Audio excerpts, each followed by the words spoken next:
What if the taxes on your Social Security benefits just disappeared? Gone. Zip. Nada. Imagine opening your retirement check and not seeing a single cent withheld by Uncle Sam. Sounds like a dream wrapped in a tax-free bow, right? But hold on. Before we celebrate with confetti and cake, let's unpack the reality behind this bold proposal.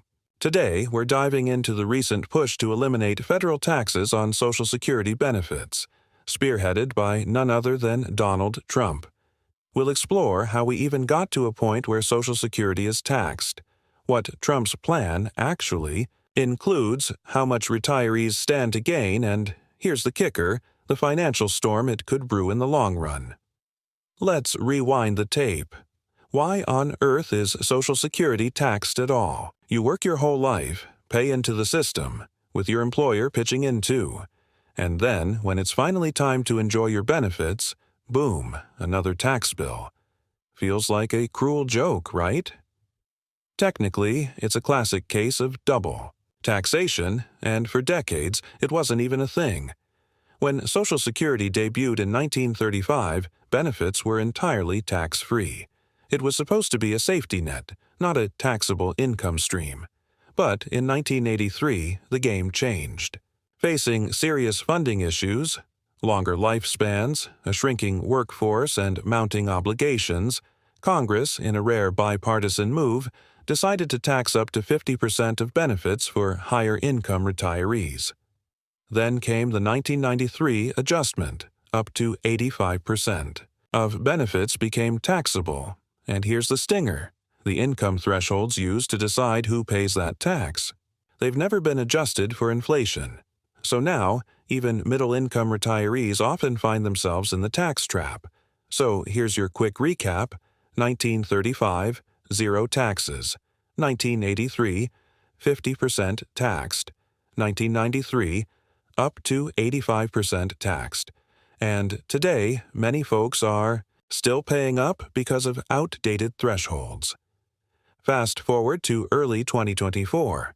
Former President Donald Trump steps into the spotlight with a bold promise. If re-elected, he will eliminate federal taxes on Social Security benefits for all retirees, regardless of income. That's right, 100% tax-free benefits. He says it's about giving seniors the retirement they've earned and deserve, and he's not the only one sounding the bell. Senators like Rick Scott and Josh Hawley have echoed similar sentiments. And even Bernie Sanders from across the aisle has previously suggested making Social Security tax-free, though his plan leaned on taxing the wealthy to cover the gap. Now, let's get into the numbers. Social Security uses a formula called provisional income to decide how much of your benefits get taxed. This includes your adjusted gross income, AGI, plus non-taxable interest, like from municipal bonds, plus half of your Social Security benefits. If you're married, filing jointly, and your provisional income tops $44,000, up to 85% of your benefits can be taxed. For example, in 2025, the maximum monthly Social Security benefit at full retirement age is projected to be $4,018, or about $48,216 a year. For a married couple both receiving this amount and falling in the 22% tax bracket, the tax liability on Social Security alone could exceed $18,000 annually. That's no small sum. It could fund a vacation, fix up the house, or simply take a huge weight off their shoulders. So, yes, Trump's plan could provide massive financial relief. But here comes the thundercloud. That revenue, an estimated $50 to $60 billion per year from taxes on Social Security benefits, currently goes straight into the Social Security Trust Fund. And guess what? That fund is already teetering. According to the 2024 Trustees Report, if no changes are made, the trust fund could be depleted by 2033. That means an automatic 23% cut in benefits across the board, and that 23% cut, it assumes current tax revenue continues.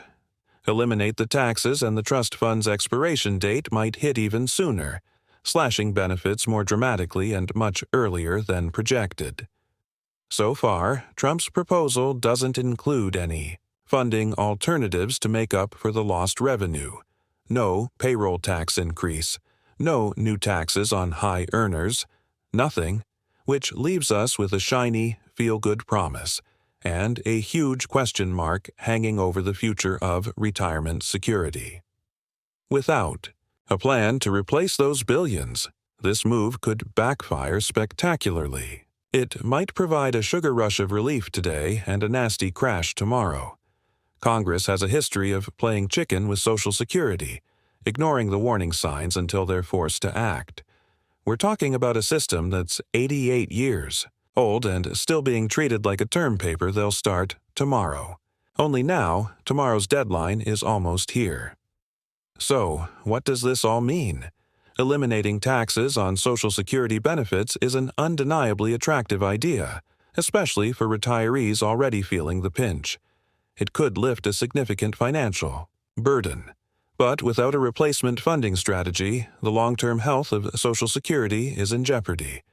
Benefit cuts, higher retirement ages, or future tax hikes could be the unintended consequences. Other options are on the table, though.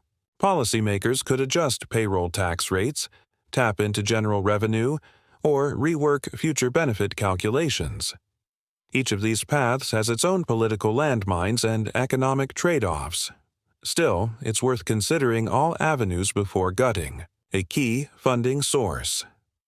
If you want to dig deeper into the future of Social Security and whether it's really going away, check out our other video for more insights.